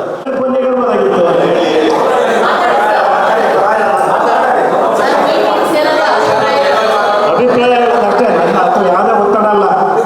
ಈಗ ಉದಾಹರಣೆ ಹೇಳೋದಾದರೆ ಕೆಲವು ವಿಷಯಗಳು ಹೇಳಬೇಕಾಗತ್ತೆ. ನಾವು ನಾವೇನೋದ್ರಿಂದ ಚರ್ಚೆ ಮಾಡ್ಬೋದು ಅಂತ ನನ್ನ ಅನಿಸಿಕೆ. ಈಗ ಉದಾಹರಣೆ, ಈಗ ಒಂದು 3 ವರ್ಷ ಅಥವಾ 4 ವರ್ಷದ ಕೆಳಗೆ ಸುಮಾರು 15 ಬೇಡಿಕೆಗಳನ್ನಿಟ್ಟು ಮಠದಿಂದ ಒಂದು ಆದೇಶ ಕಳಿಸಿದ್ವಿ. ಎಲ್ಲ ಜಿಲ್ಲೆನಲ್ಲೂ ಒಂದು ಶಾಂತಿಯುತ ಪ್ರತಿಭಟನೆ ಮಾಡಿರಿ, ಈ ಬೇಡಿಕೆಗಳು ನಮ್ಮ ಸಮಾಜಕ್ಕೆ ಬೇಕು. ಉದಾಹರಣೆ, ರಾಮನ ಜಯಂತಿ ಸಾರ್ವಜನಿಕವಾಗಿ ಸರ್ಕಾರದ ಆದೇಶದಿಂದ ಮಾಡಬೇಕು ಅನ್ನೋದೊಂದು. ಇದೇ ಥರ ಜಿಲ್ಲೆಯಲ್ಲಿ ರಾಮನುಜ ಭವನವನ್ನು ನಿರ್ಮಿಸಬೇಕು ಅನ್ನೋದೊಂದು. ಈ ಥರ ಸುಮಾರು ಒಂದು 15 ಬೇಡಿಕೆಗಳಿಟ್ಟು ಪ್ರತಿಭಟನೆ ಮಾಡೋಕ್ಕೆ ಹೇಳಿದ್ವಿ. ಸಾಮಾನ್ಯವಾಗಿ ಭಾಳಷ್ಟು ಜಿಲ್ಲೆಗಳಿಂದ ಪ್ರತಿಭಟನೆ ಮಾಡಿದರು, ನಾವು ದಾವಣಗೆರೆಯಿಂದ ಮಾಡಿದ್ವಿ. ಆದರೆ ಅದ್ರ ಬಗ್ಗೆ ಮನವಿ ಕೊಡಬೇಕು ಅಂದರು. ನಾವು ಸ್ವಲ್ಪ ಮನವಿಗಳು ಕೊಟ್ವಿ, ಅದನ್ನು ಫಾಲೋಅಪ್ ಮಾಡಿದ್ರೆ ಅದರ ಒಂದರ ಈಡೇರಿಸಿದ್ರೆ ಸುಮ್ಮನೆ ನಾವು ಅಷ್ಟನ್ನೆಲ್ಲ ಯಾಕೆ ಇದು ಮಾಡಬೇಕಾಗಿತ್ತು? ಇದು ನಮ್ಮ ಪ್ರಶ್ನೆಗಳು, ಸಮಾಜದ ಒಂದು ಕುಂದುಕೊರತೆಗಳ ಬಗ್ಗೆ ಹೇಳ್ತಾ ಇದ್ದೀನಿ ನಾನು. ಆಮೇಲೆ ಈಗ ಎಲ್ಲ ಸಮಾಜದಲ್ಲೂ ಅಭಿವೃದ್ಧಿ ನಿಯಮಗಳು ಮಾಡಿದ್ದಾರೆ, ನಾವು ಯಾಕೆ ಅದ್ರ ಬಗ್ಗೆ ಪ್ರಯತ್ನ ಪಡ್ತಾ ಇಲ್ಲ? ಸುಮಾರು ಮೊನ್ನೆ ವಿಜಯೋತ್ಸವ ಕಾರ್ಯಕ್ರಮದಲ್ಲಿ ಅಂಕಿಅಂಶಗಳು ಕಮ್ಮಿ ಹೇಳ್ತಾರೆ. ನನಗೆ ವೈಯಕ್ತಿಕವಾಗಿ ಅನ್ಸೋದು 1 ಲಕ್ಷದ ಮೇಲೆ ಜನ ಸೇರಿದ್ರು ಅನ್ನಿಸ್ತಾ ಐತಿ. ಇವರೆಲ್ಲ 65, 75 ಅಂತಾರೆ, ಇರಲಿ, ಅದ್ರ ಬಗ್ಗೆ ಇದು ಮಾಡಲ್ಲ. ಅಷ್ಟೊಂದು ಜನ ಸೇರಿದಾಗ ರಾಜಕಾರಣಿಗಳು ಕರೆಸಿದ ಮೇಲೆ ಅವ್ರ ಸಮ್ಮುಖದಲ್ಲಿ ಆಶ್ವಾಸನೆ ತಗೋಬೇಕು, ಆಮೇಲೆ ಫಾಲೋಅಪ್ ಮಾಡಬೇಕು. ಈಗಿದೆ ಡಿ.ಕೆ. ಶಿವಕುಮಾರ್ ಬಂದದ್ದು, ಈಗ ಮುಖ್ಯಮಂತ್ರಿ ಆಗಿದ್ದಾರೆ. ನಮ್ಮ ಬೇಡಿಕೆಗಳನ್ನ ಬೇಕಾದಂಗೆ ಇಟ್ಟು ಫಾಲೋಅಪ್ ಮಾಡ್ಬೋದು. ಈಗ ನಮ್ಮ ಇವ್ರು ಯಾರು ಹೇಳಿದರು, ದಾಸನಪುರದ ಕಾರ್ಯದರ್ಶಿಗಳು ಯಾರು ಭಾಳ ಚೆನ್ನಾಗಿ ಹೇಳಿದರು. ನಾವು ಇಲ್ಲಿ ಮಾತಾಡಿದಾಗಲ್ಲ, ಯಾವುದೇ ವಿಷಯನ ಫಾಲೋಅಪ್ ಮಾಡಬೇಕು. ಸರ್ಕಾರ ಲೆವೆಲ್ ಹೋರಾಟ ಮಾಡಿ ಬೆನ್ನ ತೀರ್ಬೇಕಾಗತ್ತೆ. ನಾವು ಬೇಡಿಕೆಗಳ ಎಲ್ಲ ಸಮಾಜದ ಅಭಿವೃದ್ಧಿ ನಿಗಮಗಳು ಮಾಡಿದ್ದಾರೆ, ನಾವು ಅದ್ರ ಕಡೆ ಗಮನ ಹರಿಸ್ಬೇಕು. ಈಗ ಅಭಿವೃದ್ಧಿ ಬ್ರಾಹ್ಮಣ ನಿಗಮ ಅಂತ ಮಾಡಿದ್ದಾರೆ, ತ್ರಿಮತಸ್ಥ ಬ್ರಾಹ್ಮಣ ನಿಗಮ ಅಂತ ಮಾಡಿದ್ದಾರೆ. ನಮ್ಮ ಸಮಾಜದ ಉಪಯೋಗಿಸ್ಕೊಂತಾರೆ ಅವರು, ಅನುಕೂಲ ನಮ್ಮ ಸಮಾಜದ ಪಾಪ್ಯುಲೇಷನ್ ತೋರಿಸಿ ಅನುಕೂಲ ಪಡ್ಕೊತಾ ಇದ್ದಾರೆ. ಆದರೆ ನಮ್ಮ ಸಮಾಜದಲ್ಲಿ ಸೇರಿಸ್ಕೊಂಡಾರೆ ಅವರು. ಅಥವಾ ನಾವು ಅನುಕೂಲಗಳು ನಮಗೆ 3ನೇ ಒಂದು ಭಾಗ ನಮಗೆ ಕೊಡ್ರಿ ಅಂತ ಕೇಳಿದ್ವ? ಇಲ್ಲ. ಅವ್ರದ್ದು ಕೊಡಿ ಕೇಳಿ ನಮಗೆ ಸ್ವಾಮಿ ಪೂರೈಕೆ ಮಾಡಬೇಕಂತಂದಾಗ ಅವಾಗ ಹೇಳಿದ್ರು ನಮ್ಮ ಜಯಸಿಂಹ ಅವರು, ಯಾವುದು ಭಾಳ ಲೋಪ ಆಗಿದೆ, ಇನ್ನು ಮುಂದಿನ ದಿನಗಳಾದರೂ ಸಹಿತ ಅದು ಒಂದು ಮತ್ತು ಹೀಗೆ ಸೊ ಹಲವಾರು ವಿಚಾರಗಳನ್ನ ನಾವು ಇವತ್ತು ಗಣನೆಗೆ ತಗೊಂಡು, ಆಮೇಲೆ ತುಂಬ ವಿಚಾರಗಳು, ಆಮೇಲೆ ಇನ್ನೊಂದು ನಮ್ಮಲ್ಲಿ ಒಂದು ಇದು ನಡೀತಾ ಇದೆ, ಕೆಲವು ಸಲಹೆಗಳು ಬಂದಿದೆ. ಆಮೇಲೆ ನಾವು ಹಿಂದಿನ ಸಭೆಯಲ್ಲಿ ಏನು ಮಾತಾಡಿದ್ವಿ, ಏನು ಚರ್ಚೆ ಆಯಿತು ಅನ್ನೋದು ಮೊದಲು ಹೇಳ್ಬೇಕು. ಯಾವಾಗ ಏನಾಗ್ತದೆ ಅಂದರೆ, ನಾವು ಮಾತಾಡಿದಂಥದ್ದು ಅಥವಾ ನಿರ್ಣಯ ತಗೊಂಡಂಥದ್ದು ಅದನ್ನು ಏನಾದರೂ ಮಾಡಿದ್ವಾ, ಅಥವಾ ಯಾಕೆ ನಮ್ಮ ಲ್ಯಾಪ್ಸಸ್ ಆಯಿತು, ಅಥವಾ ಮುಂದೆ ಹೇಗೆ ಸರಿಪಡಿಸ್ಕೋಬೇಕು ಅನ್ನೋದು ಅರ್ಥ ಆಗ್ತದೆ. ಅದಕ್ಕೆ ನಾನು ನಮ್ಮ ಪುಟ್ಟಸ್ವಾಮಿಯವರಲ್ಲಿ ಒಂದು ಕೇಳಿದೆ. ಅವರು ಮೈಸೂರು ಜಿಲ್ಲೆಯಿಂದ ಅವರು ಒಂದು ಆಶ್ವಾಸನೆ ಕೊಟ್ಟಿದ್ದರು. ಯಾಕಂದರೆ ಆ ನಿಟ್ಟಿನಲ್ಲೇ ನಾವು ಇವತ್ತು ಮಾತಾಡಬೇಕು. ಇವಾಗ ಜಾಗ ಎಲ್ಲಿ ಸಿಗುತ್ತೆ ನಮಗೆ, ಮತ್ತು ಅದಕ್ಕೆ ಪೂರಕವಾಗಿ ನಾವು ಹಲವಾರು ಸಂಘ ಸಂಸ್ಥೆಗಳಿಂದ ಜಿಲ್ಲಾ ತಾಲೂಕುವಾರು ನಾವು ಬಂದಿದ್ದೇವೆ. ಸೊ ನಮ್ಮ ತಾಲೂಕಿಂದ ನಾವೇನು ಸಹಕಾರ ಕೊಡ್ಬೋದು ಅವರಿಗೆ, ಅಥವಾ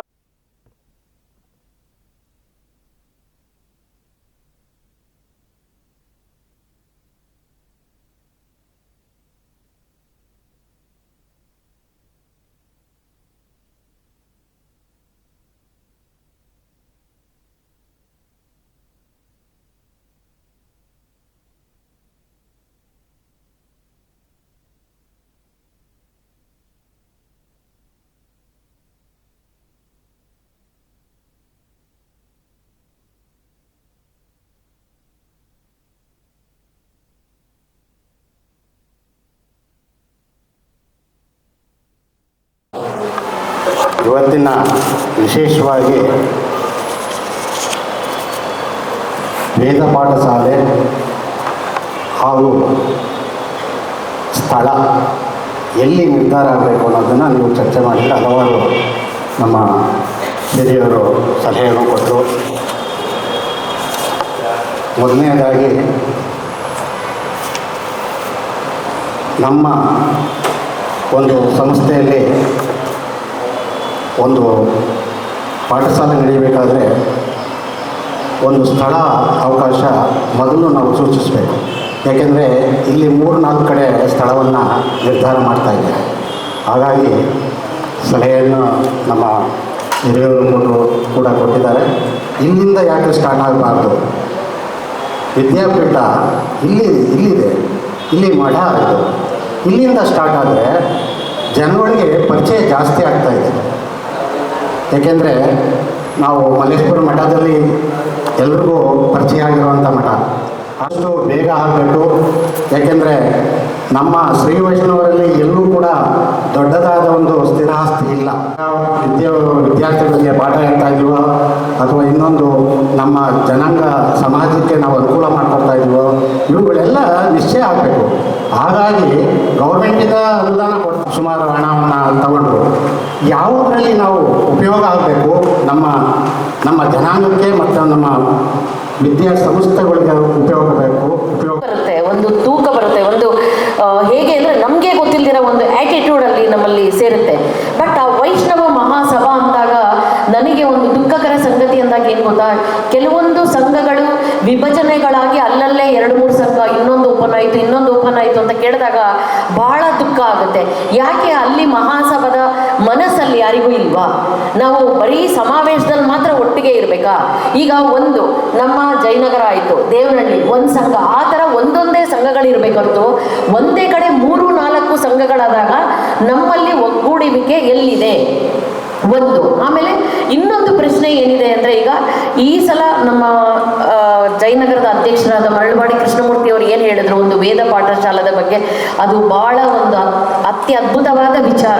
ಏಕೆಂದರೆ ಇನ್ನೊಂದು ಮಾತನ್ನು ಹೇಳಿದ್ರು ಅವರು, ಇಲ್ಲಿ ನಮ್ಮ ಯತಿರಾಜ ಮಠದ ಮುಖಾಂತರನೇ ಬರಲಿ ಅಂತ. ಯಾಕೆಂದರೆ ನಾವೆಲ್ಲರೂ ಬಂದಿದ್ದೀವಿ, ಅದು ಮುಖ್ಯಸ್ಥವಾಗಿ ಬೇರೆ ಬೇರೆ ಜಿಲ್ಲೆಗಳು, ಅದು ಹಿರಿಯರು ದಾವಣಗೆರೆ ಎಲ್ಲ ಕಡೆಯಿಂದ ಬಂದಿದೆ, ಹುಣಸೂರಿಂದ. ನಮ್ಮೆಲ್ಲರಿಗೂ ಮತ್ತೊಮ್ಮೆ ಸ್ವಾಗತ ಬಯಸ್ತಾ ಇದ್ದೀನಿ. 1-2-3-4 ಪಾಯಿಂಟ್ಗಳಿದೆ. ಯಾಕಂದರೆ ಆ ಪಾಯಿಂಟ್ ಏನಿದೆ, ಮೈಸೂರು ಪ್ರೇಮ್ ಕುಮಾರ್ ಯಾವುದೇ ಕಾರ್ಯಕ್ರಮ ಇದ್ದರೂ ಖಂಡಿತ ಬಂದೇ ಬರ್ತಾರೆ. ಅದಕ್ಕೆ ಧನ್ಯವಾದಗಳು. ಹೇಳ್ಬೇಕಂದ್ರೆ ನಾವು ಸುಮಾರು ಡಿವಿಷನ್ಸ್ ಮಾಡಿ, ರೆವಿನ್ಯೂ ಡಿವಿಷನ್ಸ್ ಹಂಗೆ ಮಾಡಿ ಕರ್ನಾಟಕ ರಾಜ್ಯದಲ್ಲಿ ಹೆಂಗಿದೆಯೋ ಮೊನ್ನೆ ಡಿವಿಷನ್ಸ್ ಮಾಡಿ ಎಲ್ಲ ಜಿಲ್ಲೆಗಳನ್ನಲ್ಲೂ ಪ್ರತಿನಿಧಿಗಳನ್ನ ಆಯ್ಕೆ ಮಾಡಿ ಎಲ್ಲ ಮಾಡಿದ್ವಿ. 3 ದಿವಸದಲ್ಲಿ ನಿನ್ನೆ ಇಡೀ ದಿವಸ ನಾವು ಒಂದು 5 ಜನ ಫುಲ್ ಆಫೀಸ್ನಲ್ಲೇ ಕೂತು ಎಲ್ಲರೂ ರಜಾ ಇತ್ತು, ಸ್ಟೇಟ್ ಗೌರ್ಮೆಂಟ್ ಹಾಲಿಡೇ ಇತ್ತು, ಎಲ್ಲರೂ ಸುಮಾರು ಸಮಯ ಕೂಡ ಇತ್ತು, ಎಲ್ಲರಿಗೂ ಕರೆ ಮಾಡಿದ್ದೀವಿ. ಇವಾಗ ಬಂದಿರೋದು ಸುಮಾರು ಒಂದು 7-8 ಜಿಲ್ಲೆಗಳು ಮಾತ್ರ. ನಾವು ಒಂದು 20 ಜಿಲ್ಲೆಗಳಿಂದ ಆದರೂ ಬರ್ತಾರೆ, 30 ಜಿಲ್ಲೆ ಇರ್ಬೋದು, ಬಟ್ 20 ಜಿಲ್ಲೆಯಿಂದ ಆದರೂ ಬರ್ತಾರೆ ಅಂತ ಅನಿಸ್ತೇ ಇತ್ತು. ಕೋಲಾರ ಅವ್ರು ತಿರ್ಗಾ ಮತ್ತೆ ಇನ್ನೊಂದು ಕಾರ್ಯಕ್ರಮ ಇಟ್ಕೊಂಡಿದ್ದಾರೆ, ಬರ್ತೀವಿ ಅಂತ ಹೇಳೋದು. ತುಮಕೂರು ಅವರು ಬರ್ತೀವಿ ಅಂತ, ಯಾರೂ ಬಂದಿಲ್ಲ. ಸಂಘಟನೆ ಅಥವಾ ಸಂಘ ಬೆಳಿಬೇಕು ಅಂದರೆ ಎಲ್ಲ ಜಿಲ್ಲೆಗಳು ಸಹಕರಿಸಬೇಕು, ಹಾಗೆ ಪ್ರತಿನಿಧಿಗಳು ಬರಬೇಕು. ಅವಾಗಲೇ ಏನೇ ಆದ್ರೂ ಏನು ನ್ಯೂನತೆ ಇರುತ್ತೋ ಅದೆಲ್ಲ ನೋಡೋಕೆ. ಈ ತುಮಕೂರು ವಿಷಯ ಬಂದಾಗ ಅದೊಂದು ಹೇಳ್ಬಿಡ್ತೀನಿ, ನಾನು ಸುಗಂಧರಾಜ್ ಹೋಗಿದ್ದೀನಿ. ಇವಾಗ 20-25 ವರ್ಷದಿಂದ ತುಮಕೂರು ಸಂಘ ಫಸ್ಟ್ ಶುರು ಆಗಿತ್ತು. ಅವಾಗ ತುಮಕೂರು ಹೇಗಿತ್ತು, ಇವಾಗಲೂ ಹಂಗೆ ಇದೆಯಾ? ಕುಣಿಗಲ್ನಲ್ಲಿ ಒಂದು ರಾಮಾಜ ನಕ್ಷತ್ರ ಆಯಿತು, ತುಮಕೂರಿಂದ ಎಷ್ಟು ಜನ ಬಂದಿದ್ರು? ಆಗತ್ತಾ? ಇವಾಗ ಅಷ್ಟು ಬೆಳೆದಿದೆ. ಅದು ಮುಂಚೆ ಜಿಲ್ಲೆಗಳ ತಾಲೂಕುಗಳೆಲ್ಲ ಸೇರಿ ಸಂಘಟನೆ ಮಾಡಿದ್ರು, ಅವರು ತುಮಕೂರಿನಲ್ಲಿ ಮಾಡಿದ್ರು. ಅಲ್ಲಿರೋರು ಯಾರು ತುಮಕೂರು ಸಿಟಿಯವರಲ್ಲ. ಸಂಘಗಳು ಜಾಸ್ತಿ ಬೆಳೆದಷ್ಟು ಸಂಘಟನೆ ಖಂಡಿತ ಬೆಳೆದೇ ಬೆಳೆಯೋದು. ಇವಾಗ 50 ವರ್ಷದಿಂದ ಎಷ್ಟು ಶ್ರೀವೈಷ್ಣವ ಸಂಘಗಳಿತ್ತು? ಹುಣಸೂರಿನಲ್ಲಿದ್ದ, ಕುಣಿಗಲ್ನಲ್ಲಿದ್ದ 50 ವರ್ಷದಿಂದ ಅಥವಾ 30 ವರ್ಷದಿಂದ ಇರಲಿಲ್ಲ. ಅಲ್ಲೆಲ್ಲ ಆಗಬಾರ್ದು, ಬೆಂಗಳೂರಿಗೆ ಸೇರಬೇಕು, ಎಲ್ಲ ಕರ್ನಾಟಕ ಒಂದೇ ಅಂದರೆ ಆಗದೆ ಇರೋ ಡಿವಲ್ಯೂಷನ್ ಆಗೇ ಆಗುತ್ತೆ ಮೇಡಮ್, ಎಲ್ಲ ಕಡೆ ಆಗೇ ಆಗುತ್ತೆ. ಇವಾಗ ಬೇರೆ ಬೇರೆ ಕುಣಿಗಲ್ನಿಂದ ತುಮಕೂರು ಸಂಘಕ್ಕೆ ಸುಮಾರು 60 ಕಿಲೋಮೀಟ್ರ್. ಯಾರು ಅಲ್ಲಿಂದ ಒಂದು ಕಾರ್ಯಕ್ರಮಕ್ಕಾದರೂ ಹೋಗ್ತಾರೆ ಹೇಳಿ? ಬೇರೆ ಜಿಲ್ಲೆಗಳು ತಾಲೂಕುಗಳು ಸೇರಿ ಒಂದು ಸಂಘಟನೆ. ಮುಂಚಿನವರು ಡಿಸ್ಟ್ರಿಕ್ಟ್ ಸೆಂಟ್ರ್ ಅವರು ಯಾರೂ ಇರಲಿಲ್ಲ. ಹಳೆ ಸಂಘದಲ್ಲಿ ಡಿಸ್ಟ್ರಿಕ್ಟ್ ಸೆಂಟ್ರ್ ಸಿಟಿಯವರು, ತುಮಕೂರು ಸಿಟಿಯವರು ಯಾರೂ ಇರಲಿಲ್ಲ. ಇವಾಗ ಎಲೆಕ್ಷನ್ ಆಗಿದೆ, ಪ್ರೋಸೆಸ್ ಆಗಿದೆ, ಮೆಂಬರ್ಸ್ ಆಗಿದೆ, ಎಲೆಕ್ಟ್ ಆಗಿದ್ದಾರೆ. ನಾವು ನೀವೆಲ್ಲ ಇರಬಾರ್ದು ಅಂತ ಯಾವ ಇದ್ರ ಮೇಲೆ ಹೇಳೋಕ್ಕಾಗತ್ತೆ ನಾವು? ಅವ್ರು ಇವಾಗ ಅದಕ್ಕೆ ಬೇರೆ ತಾಲೂಕುಗಳೆಲ್ಲ ಸೇರಿ ಒಂದು ಸಂಘಟನೆ ಮಾಡ್ತೀವಿ, ಒಳ್ಳೇದೇ. ಇವಾಗ ಬೇರೆ ಜಿಲ್ಲೆಗಳು ಸೇರಿ ಸಂಘಟನೆ ಮಾಡಿದ್ರೆ ಏನು ತಪ್ಪಿದೆ? ತುಮಕೂರು ಜಿಲ್ಲೆನಲ್ಲಿ ಬೇರೆ ಬೇರೆ ತಾಲೂಕುಗಳು 9 ತಾಲೂಕಿದೆ ಅನ್ಸುತ್ತೆ. ಮಾಡಿದ್ರೆ ಖಂಡಿತ ಒಳ್ಳೇದೇ. ಇನ್ನು ಯಾಕಂದ್ರೆ ಇಬ್ಬರು ಜಾಸ್ತಿ ಆಗೇ ಆಗುತ್ತೆ. ಅದನ್ನೇ ಅವ್ರ ಮೆಂಬರ್, ಅದಕ್ಕೆ ಅಂತ ಇವ್ರ ಮೆಂಬರ್ಸ್ ಹೋಗಿ ಕಿತ್ತು ಹಾಕಬೇಕು. ಅವ್ರ ಮೆಂಬರ್ಸ್ ನಾವು ಖಂಡಿತ ಹೋಗಿ ಅಲ್ಲಿ ಮಾತಾಡಿದ್ದಿದೆ. ಅವರು ಇಲ್ಲಿ ಅವರು ಒಂದೊಂದು ನೀವೇ ಸಂಘಟನೆ ನಿಮ್ಮ ಜಯನಗರದಲ್ಲೂ ಮಾತಾಡಿದ್ದೀನಿ ಅಂದರೆ ಅಲ್ಲೂ ಹಂಗೆ ಮಾತುಕತೆ ನಡೆದಿದೆ. ಅವ್ರು ಬೇರೆ, ಯಾಕಂದರೆ ತಾಲೂಕುಗಳು ಬೆಳೆದಿದೆ. ಮುಂಚೆ 10 ವರ್ಷದಿಂದ ಇದ್ದಿದ್ದ ತಾಲೂಕು ಇವಾಗ ಪಾಪ್ಯುಲೇಷನ್ ಆಗಲಿ, ಆರ್ಥಿಕತೆ ಆಗಲಿ ಎಲ್ಲ ಬೆಳೆದಿದೆ. ಸೊ ನಾವು ಸಂಘಟನೆ ಮಾಡ್ತೀವಿ. ಈ ಸಮಾವೇಶ ಆದಾಗ, ನಮ್ಮ ಪ್ಯಾಲೇಸ್ ಗ್ರೌಂಡ್ ಸಮಾವೇಶ ಆದಾಗ ಕುಣಿಗಲ್ಲಿಂದ ಭಾಳಷ್ಟು ಜನ ಬಂದು ಸಹಕಾರ ಮಾಡಿದ್ರು. ವಾಲಂಟಿಯರ್ ಸುಮಾರು ಅಡುಗೆ ಮನೆ ಎಲ್ಲ ಮಾಡಿದ್ರು. ಅವಾಗ ಅಲ್ಲಿ ಸಂಘನೇ ಇರಲಿಲ್ಲ. ಇವಾಗ 6 ತಿಂಗಳಾಯ್ತು ಸರ್. 6 ತಿಂಗಳಲ್ಲಿ ಸಂಘ ಆಗಿ ನಮ್ಮ ರಾಮಾನುಜ ಜಯಂತಿ ಆಚರಣೆ ಮಾಡಿದ್ರು. ಸುಮಾರು 1,000 ಜನಕ್ಕೂ ಹೆಚ್ಚು ಜನ ಸೇರಿದ್ರು. ಸೊ ಅಲ್ಲಿ ನಾವು ಬೇಡ ಅನ್ನೋಕ್ಕೆ ಆಗೋದೇ ಇಲ್ಲ. ಯಾಕಂದರೆ ಬೆಳೀತಾ ಇದ್ದಂಗೆ ನಾವು ಸಂಘಟನೆಗಳು ಅಲ್ಲಲ್ಲೇ ಆಗುತ್ತೆ. ನಾವು ಇನ್ನೂ ಬೇರೆ ಬೇರೆ ಜಿಲ್ಲೆಗಳು ಎಲ್ಲೆಲ್ಲಿ ಇದೆಯೋ ಅಲ್ಲೆಲ್ಲ ಕೇಳ್ಕೊಳ್ತಾ ಇದ್ವಿ, ಮಾಡಿ ಅಲ್ಲಿ ಲೋಕಲ್ ಸಂಘಟನೆಗಳು ಮಾಡಿ ಅಂತ ಕೇಳ್ಕೊಳ್ತಾ ಇದ್ವಿ.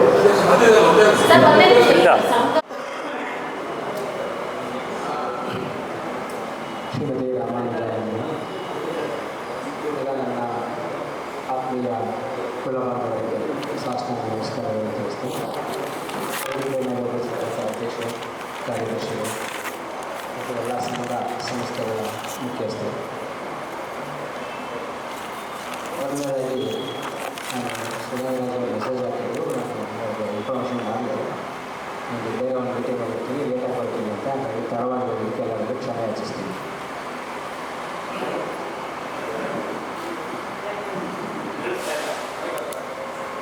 ತಡವಾಗಿ ಬಂದಿದ್ದಕ್ಕೆ ಕ್ಷಮೆ ಇರಲಿ. ಸೊ ನಾವೆಲ್ಲ ಆಲ್ಮೋಸ್ಟ್ ಸಾಕಷ್ಟು ವಿಚಾರಗಳನ್ನ ಪ್ರಸ್ತಾಪ ಮಾಡಿದ್ದೀವಿ. ಒಂದು ಸ್ಲೋಗನ್ ಮೇಲೆ ನಾವೆಲ್ಲ ಕೆಲಸ ಮಾಡಬೇಕಾಗುತ್ತೆ. ಏನಂದರೆ ಸ್ಟಾಪ್ ಟಾಕಿಂಗ್, ಸ್ಟಾರ್ಟ್ ವರ್ಕಿಂಗ್.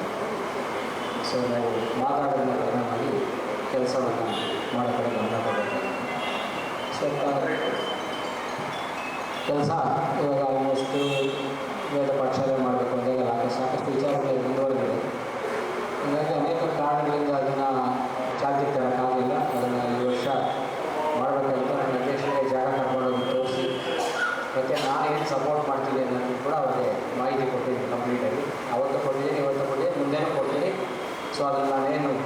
ಹೇಳಿದ್ರು ಅದನ್ನು ಮಾಡೇ ಮಾಡ್ತೀವಿ. ಅಂದರೆ ನೀವುಗಳು ಇಷ್ಟು ಜನ ಸೇರಿ ಆ ಮಕ್ಕಳಿಗೆ ಒಂದು ಹಾಸ್ಟೆಲ್ ಫೆಸಿಲಿಟಿ ನಮ್ಮ ಉಭಯವಾದ ಶಿವಕೃಷ್ಣ ಸಮಾಜ ಅಧ್ಯಕ್ಷರಿಗೆ ಲೆಟರ್ ಬಂದಿದ್ವಿ. ಆ ಲೆಟ್ರಿಗೆ ಉತ್ತರ ಕೊಟ್ಟು ಅಂತ ಗೊತ್ತಾಗಿಲ್ಲ. ಮಾತಾಡಿದ್ದಾರೆ, ಲೆಟ್ರೇನು ಕೊಟ್ಟಿದ್ದೀವಿ ನಾವು, ಲೆಟರ್ ಬರ್ತಿದ್ದೀವಲ್ಲ, ಲೆಟರ್ ಬರ್ತೇನೆ ಅದನ್ನೇ ಹೇಳಿದ್ವಿ. ಯಾವತ್ತೂ ಕೂಡ ಓರಲ್ ಇನ್ಫಾರ್ಮೇಷನ್ ಬಿಟ್ಬಿಟ್ಟು ನೀವು ಪತ್ರ ರವಾನೆ ಮಾಡಿ ಏನು ಬಂದಿದ್ದೀರಾ ಅದಕ್ಕೆ ಸಭೆಯಿಂದ ಒಂದು ಲೆಟರ್ ಕೊಟ್ಟಿದ್ದೀವಿ. ಇನ್ನೂ ಒಂದು ಲೆಟರ್ ಕೊಟ್ಬಿಟ್ಟು ಏನು ಮಾಡ್ತೀರಾ ಅದು ಡಾಕ್ಯುಮೆಂಟ್ರಿ ಇರ್ತದೆ. ಹಾಗಾಗಿ ಎಲ್ಲ ಕೂಡ ಡಾಕ್ಯುಮೆಂಟ್ರಿ ಇರ್ಬೋದು. ನಾವೇನೇ ಮಾಡ್ತಾ ಇದ್ರೂ ಕೂಡ ಮಾತಾಡೋದಕ್ಕೂ ಡಾಕ್ಯುಮೆಂಟ್ರಿ ಮಾಡೋಕ್ಕೂ ತುಂಬ ಡಿಫ್ರೆನ್ಸ್ ಇರುತ್ತೆ. ಹಾಗಾಗಿ ಡಾಕ್ಯುಮೆಂಟ್ರಿ ಕೊಡಿ. ಆಮೇಲೆ ಎಲ್ಲದಕ್ಕೂ ಮೂಲ ಏನಂತಂದರೆ ಇದು ಯಾರೂ ಕೂಡ ಪೂರ್ಣಾವಧಿ ಕಾರ್ಯಕರ್ತರಿಲ್ಲ. ಈಗೇನೋ ಇವ್ರನ್ನ ವೆಂಕಟೇಶ್ ಅವ್ರನ್ನ ಅಪಾಯಿಂಟ್ ಮಾಡಿದ್ದೀವಿ, ತುಂಬ ಸಂತೋಷದ ವಿಚಾರ. ಸೊ ನೀವು ಆಕ್ಟಿವಾಗಿ ಕೆಲಸ ಮಾಡಬೇಕು. ಯಾಕೆಂತಂದರೆ ಯಾರು ಕೂಡ ಪೂರ್ಣಾವಧಿ ಕೆಲಸ ಮಾಡಲಿಲ್ಲ ಅಂತಂದರೆ ಇವಾಗೆಲ್ಲ ನಾನು ಮಾಡ್ತೀನಿ, ಒಂದು ಅರ್ಧ ಗಂಟೆ ಮಾಡ್ತೀನಿ, ಹೆಸರು ಬರ್ತಾರೆ, ಯಾರೋ ಬರ್ತಾರೆ, ಸುಮ್ಮನೆ ಎಲ್ಲ ಪಾರ್ಟ್ ಟೈಮ್ ಜಾಬ್ ಆಗ್ತದೆ. ಯಾವಾಗಲೂ ಪಾರ್ಟ್ ಟೈಮ್ ಕೆಲಸ ಮಾಡೋದು ಪಾರ್ಟ್ ಟೈಮಾಗೆ ಅದು ಅರ್ಥ ಆಗುತ್ತೆ. ಹಾಗಾಗಿ ಪೂರ್ಣಾವಧಿಯಲ್ಲಿ ಕಾರ್ಯಕರ್ತರಿದ್ದರೆ ನೀವು ರೆಸ್ಪಾನ್ಸ್ ಇರ್ಬೋದು, ಎಲ್ಲರಿಂದ ಕೋಆರ್ಡಿನೇಟ್ ಮಾಡೋದಿರ್ಬೋದು, ಅದನ್ನೆಲ್ಲ ಪೂರ್ಣವಾಗಿದೆ ಮಾಡೋಕ್ಕಾಗುತ್ತೆ. ಹಾಗಾಗಿ ಎರಡನೇದು ಜಾಗದ ವಿಚಾರವಾಗಿ ಇದು ಮಾಡಿದಾಗ ನಾನು ನಿಮಗೆ ಗೈಡ್ ಮಾಡ್ತೀನಿ. ಒಂದು ಜಾಗ ಪಡೆಯಬೇಕಾಗುತ್ತೆ. ಆ ಜಾಗ ಆಲ್ಮೋಸ್ಟು ಒಂದು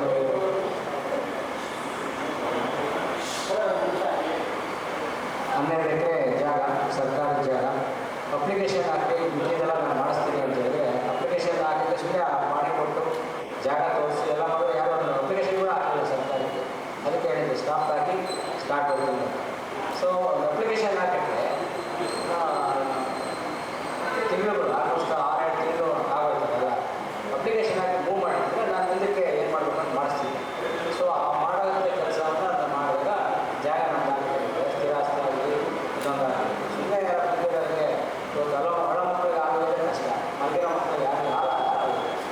ಸೊ ಅದು ತುಂಬ ವ್ಯಸ್ತವಾದಂಥ ಜಾಗ, ಸುಮಾರು 12 ಎಕರೆ ಜಾಗ ಇತ್ತು. ಅದನ್ನು ಸರ್ಕಾರದಿಂದ ಸ್ಯಾಂಕ್ಷನ್ ಮಾಡಿಸೋದು ಈ ಕೆಲಸ ನಾನು ಅಟ್ಲೀಸ್ಟ್ ಅಪ್ಲಿಕೇಶನ್ ಹಾಕಿ AC ಮುಂದೆ DC ಬಂದಿದ್ದಿದ್ರೆ ಈ ಕೆಲಸ ನಾನು ಮಾಡಿಸ್ತೀನಿ. ಸೊ ಅದನ್ನೇ ಮಾಡಲಿಲ್ಲ. ಹಾಗಾಗಿ ಸುಮ್ಮನೆ ಮಾತಾಡ್ಕೊಂಡು ಅದು ಮಾಡಬೇಕು ಇದು ಮಾಡಬೇಕು ಏನು ಮಾಡ್ತಾರೆ, ಅದನ್ನು ಮಾಡಿದ್ರೆ ಮುಂದಿನ ಕೆಲಸಗಳನ್ನ ಮುಂದಕ್ಕೆ ಮಾಡಬೇಕು, ಬಿಲ್ಡಿಂಗ್ ಕಟ್ಟಕ್ಕೆ. ಸೊ ಸಾಕಷ್ಟು ಪ್ರಾಜೆಕ್ಟ್ನೆಲ್ಲ ಪ್ಲ್ಯಾನ್ ಮಾಡಿದ್ದೀವಿ. ಸೊ ಒಂದರಲ್ಲಿ ಜಾಗಗಳೆಲ್ಲ ಸುಧಾರಣೆ ಬರ್ತಿದ್ದೇವೆ. ಸುಧಾರಣೆ ಕಾರ್ಯದರ್ಶಿಗಳು ಸುಧಾರಣೆ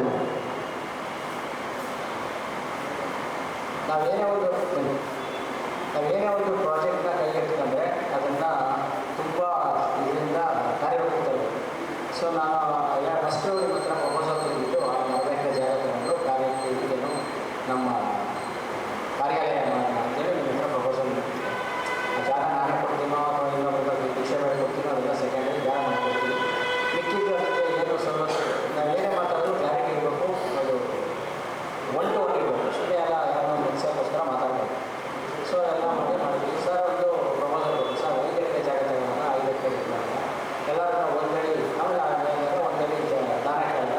ಒಂದಡಿ ಜಾಗಕ್ಕೆ ಒಂದು 5,000 ರೂಪಾಯಿ ಒಂದು ಎಸ್ಟಿಮೇಟ್ ಮಾಡಿ 5,000 ರೂಪಾಯಿ ಎಲ್ಲ ಥರ ಮಾಡೋಣ. ಅದನ್ನು ಒಂದು ಸ್ವಲ್ಪ ಪೂಜೆ ಮಾಡಿ ಪ್ರಾರಂಭ ಮಾಡೋಣ. ಆಮೇಲೆ ಪೂಜೆ ಮಾಡಿದ್ಮೇಲೆ ಇದು ಮಾಡೋಣ, ರಥಯಾತ್ರೆ ಮಾಡೋಣ.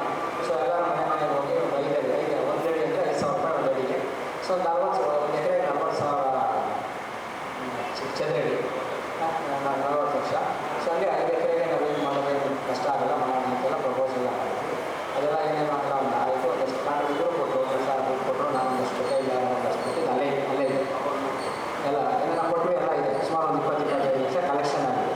ಸೊ ಮುಂದಿನ ಸ್ಟೆಪ್ ಏನು ಮಾಡಬೇಕಾಗಿತ್ತು ಅಂದರೆ ಎಲ್ಲ ಹತ್ರ ಒಂದನೇ ಜಾಗಕ್ಕೆ 5,000 ರೂಪಾಯಿ ಕೇಳಿ ಅದನ್ನು ಕ್ರೋಢೀಕರಿಸಿ ಅದನ್ನು 20 ಲಕ್ಷ ಆಗೋದು, 50 ಲಕ್ಷ ಆಗೋದು, 1 ಕೋಟಿ ಆಗೋದು, ದಟ್ ಇಸ್ ಸೆಕೆಂಡ್ರಿ.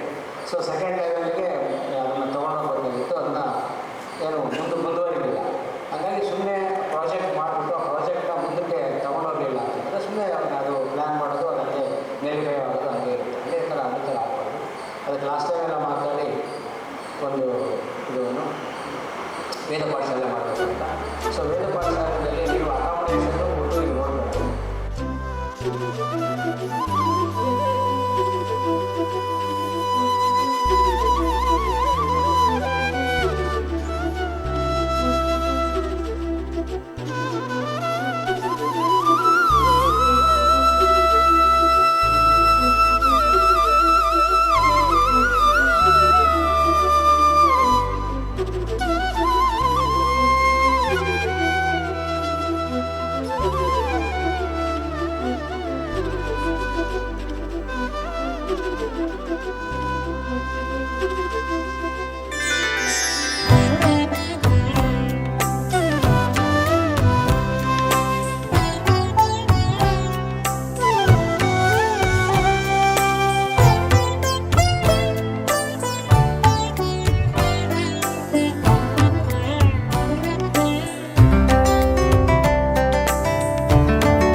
ಸಮಾಗಮ. ಶ್ರೀಮತೆ ರಾಮಾನುಜಾಯ ನಮಃ.